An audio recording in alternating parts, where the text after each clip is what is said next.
పోలీసుల patrolling van bus stand దగ్గర ఆగింది. బస్టాండ్లో కూర్చుని ఉన్న మహిళను చూస్తుంటే ముష్టావిడిలా కనిపించలేదు.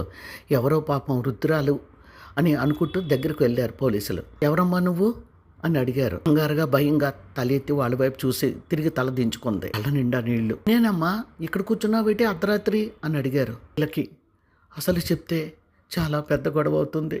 అలా జరగడానిక తను ఉంది, అస్సలు చెప్పకూడదు అని గట్టి నిశ్చయానికి వచ్చి నోరు మెదపలేదు. ఏంటమ్మా మాట్లాడవు, నీ పేరేమిటి అన్నారు పోలీసులు. బాబు చెప్పకుండా చూస్తుంది. నీకోసం ఎవరైనా వస్తారా అని అడిగారు.